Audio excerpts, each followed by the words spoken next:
రాజధాని నిర్మాణం అంటే ఏం చేయాలి? ప్రభుత్వ ఆఫీసులు, పరిపాలనకు కావలసిన భవనాలు, పరిపాలనకు కావలసిన వ్యవస్థలతో పాటు అభివృద్ధికి సంబంధించి ఇన్వెస్ట్మెంట్స్ కావచ్చు, కంపెనీలు కావచ్చు, హాస్పిటల్స్ కావచ్చు, కాలేజీలు కావచ్చు, ఇవన్నీ తీసుకురావాలి. కాబట్టి ఈరోజు నాకు 1000 ఎకరాల భూములు కావాలి, ఇప్పుడు సేకరించిన భూసేకరణ సరిపోదని చెప్తున్నారు. మరి ఇందులో ఈ రాజధాని నిర్మాణంలో ఈ రాష్ట్రంలో 50% పైగా ఉన్న బీసీల యొక్క వాటా ఏంటి, బీసీల యొక్క హక్కులేంటి అని చెప్పి ఈరోజు చర్చించడానికే ఈ చర్చా సమావేశాన్ని ఏర్పాటు చేయడం జరిగింది. ఈరోజు రాజధాని నిర్మాణానికి సంబంధించి గతంలో మీరు ఏదైతే హైదరాబాద్ విషయంలో మోసం చేశారో అదే విధంగా అమరావతి విషయంలో మోసం చేస్తామంటే చూస్తూ చేతులు కట్టుకొని ఊరుకోవడానికి ఎవ్వరూ సిద్ధంగా లేరు అనే విషయాన్ని ఈ సందర్భంగా తెలియజేస్తున్నాను. ముఖ్యంగా ఈరోజు బీసీలకు సంబంధించి నిర్మాణాల కోసం కావచ్చు, భవన నిర్మాణాల కోసం కావచ్చు, అదేవిధంగా ఏదైతే కమ్యూనిటీ భవన నిర్మాణాల కోసం కావచ్చు, భవిష్యత్తు అవసరాల కోసం కావచ్చు, ఈ రాష్ట్రంలో ఉన్న అన్ని బీసీ కులాలకు కలిపి 1000 ఎకరాలు ఇవ్వాలనే డిమాండ్ పైన ఈరోజు చర్చ చేయడం జరిగింది. చాలా మంది పెద్దలు చెప్తున్న విషయం ఏంటంటే బీసీలకు మనం చేస్తున్న డిమాండ్ ఏదైతే ఉందో 1000 ఎకరాలు సరిపోదు, ఇంకా కావాలంటున్నారు. ఎందుకంటే ఈ 1000 ఎకరాలు కేవలము ఒక్కొక్క కులానికి ఆ కులానికి సంబంధించిన భవనాలు నిర్మించడమో, లేదంటే ఫంక్షన్ హాల్ నిర్మించడమో, లేదా కోచింగ్ సెంటర్లు నిర్మించడమో కాదు.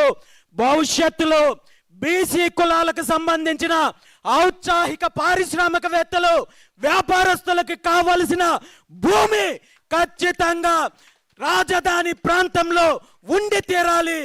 ఈరోజు రాజధానికి సంబంధించి పెట్టుబడులు అంటున్నారు, కంపెనీలను తీసుకొస్తున్నామంటారు. ఈ కంపెనీలు బీసీకి సంబంధించిన సామాజిక వర్గం వాళ్ళు పెట్టలేరా? బీసీ సామాజిక వర్గానికి సంబంధించిన వాళ్ళు స్కూల్స్, కాలేజీలు నిర్మించలేరా? లేదా హాస్పిటల్స్ నిర్మించలేరా? లేదా రాజధానిలో మీరు చెప్పే ఎలాంటి టెక్నాలజీకి సంబంధించిన అభివృద్ధికి సంబంధించి అయినా బీసీ వర్గాలు, బీసీలకు సంబంధించిన ఇన్వెస్టర్స్ పెట్టడానికి సిద్ధంగా ఉన్నారు.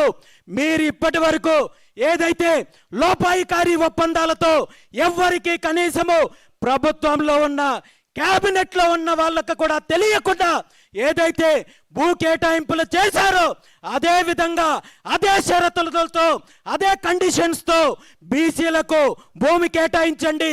కనీసము 1000 ఎకరాలు కేటాయించినట్టయితే ఆ 1000 ఎకరాలకి ఇప్పటి వరకు మీరు ఏ కంపెనీలకు, మీ బినామీ కంపెనీలకు, మీ జోపి సంస్థలకు, మీ కుటుంబ సభ్యుల కంపెనీలకు, మీ బంధువుల కంపెనీలకు ఏ విధంగా అయితే రూపాయికి ఎకరా 99 రూపాయలకి ఎకరా అని చెప్పి కేటాయించారో అదే కేటాయింపు బీసీ కులాలకు చేపట్టాలని చెప్పి ఈ సందర్భంగా ముఖ్యమంత్రి చంద్రబాబు నాయుడు గారిని డిమాండ్ చేస్తున్నాను.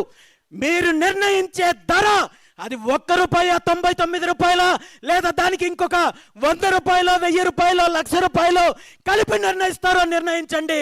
ఆ నిర్ణయించిన ధర చెల్లించడానికి నేను సిద్ధంగా ఉన్నాను. బీసీవై పార్టీ సిద్ధంగా ఉంది. ఖచ్చితంగా 1000 ఎకరాలు భవిష్యత్తు అవసరాల కోసం, బీసీ కులాల అభివృద్ధి కోసం కేటాయించాలని చెప్పి ఈ సందర్భంగా, ఈ సభాముఖంగా, ఈ చర్చా వేదిక సాక్షిగా ముఖ్యమంత్రి చంద్రబాబు నాయుడు గారిని డిమాండ్ చేస్తున్నాను. అలా జరగని పక్షంలో రాబోయే పరిణామాలకు మీరు బాధ్యత తీసుకోవాల్సి ఉంటుంది. ఏ రాజధాని పేరైతే చెప్పి మీరు వ్యాపారం చేస్తున్నారో ఆ రాజధానిని ఖాళీ చేయాల్సిన పరిస్థితి మీకు వస్తుందని చెప్పి ఈ సందర్భంగా ముఖ్యమంత్రి చంద్రబాబు నాయుడు గారిని హెచ్చరిస్తున్నాను.